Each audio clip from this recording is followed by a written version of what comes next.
Greetings, Martyr, and welcome. If you're here now, it means you've been offered up as a sacrifice so that your vault can continue to thrive. Currently, you may be feeling sad or angry. Perhaps you never got to have grandkids, or to enjoy the pleasures of a fresh cigar.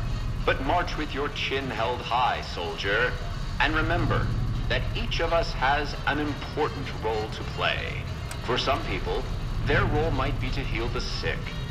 For others, it might mean they will drive a race car or fly a rocket ship. And some of us are meant to forfeit our lives for the good of the people. Sure, it might not be as fun as driving a race car, but it's every bit as important. Let's take a moment to reflect on the moments that made your life worth living. Think about that time you kissed your steady girl for the first time under the bleachers at the big game. Or when you snuck out after curfew to catch that new flick that your parents wouldn't let you see because it was too scary. Boy, were they right. And who could forget when you met the love of your life? What a looker. These are just examples.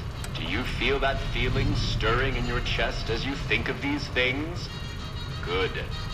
What you are feeling is peace. You've led a great life. Living it has been its own reward. But it is only the beginning. Close your eyes now and imagine what joys await you in the next life. The afterlife. Can you see them? Good. Vault 11 was constructed along with the other Vault-Tec vaults in the mid-2060s to the early 2070s. As with the majority of other vaults, Vault 11 was a social experiment. In this experiment, the inhabitants of Vault 11 were told that they must sacrifice one of their fellow vault dwellers each year, and that, should they refuse, all the dwellers would be killed. However, by the time Vault 11's inhabitants refused to continue sacrificing their residents, only 5 survivors remained.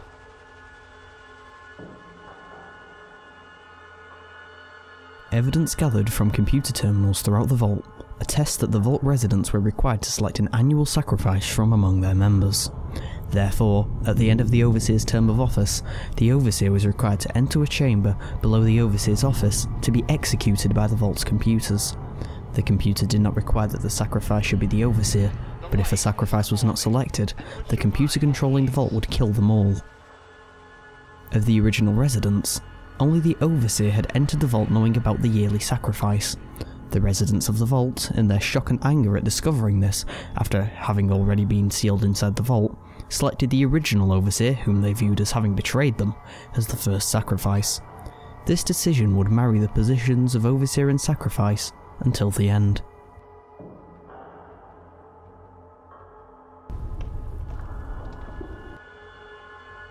In this vault, several voting blocks emerged to exercise power and influence over the other vault residents. Prior to the final election, Roy Gottlieb, leader of the most powerful of the voting blocks, confronted Catherine Stone.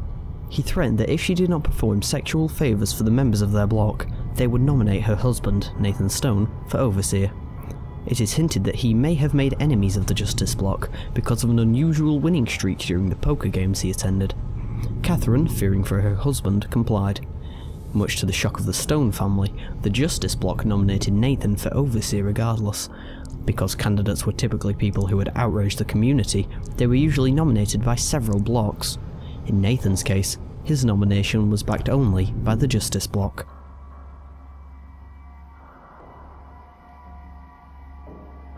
Fearing for the fate of her husband, Nathan Stone, Catherine decided that she had to save him using the only method she felt left available to her.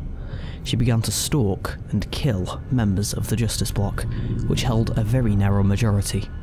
Upon her capture, she confessed to her crimes immediately, explaining not only her plan, but also her reasoning. As a murderer, she was sure the voters would elect her in her husband's stead, because it was a choice they could live with. Catherine Stone's first act as Overseer, Overseer Order 745, dissolved the election process and decreed that the position of Overseer would be chosen using the Vault's computer systems and a random number generator. The Justice Bloc, aghast that they were going to lose the ability to control Vault life by means of election threats, not only feared that one of their own members would be selected, but also worried that the damage to the Vault's social structure would be so severe that they would have permanently lost power by the time one of their own members was elected and could reverse the order. They decided to stage an armed coup to force Catherine to reverse the order. The fighting ensued, killing nearly all of the remaining Vault Dwellers' population, and in the end, only 5 people remained.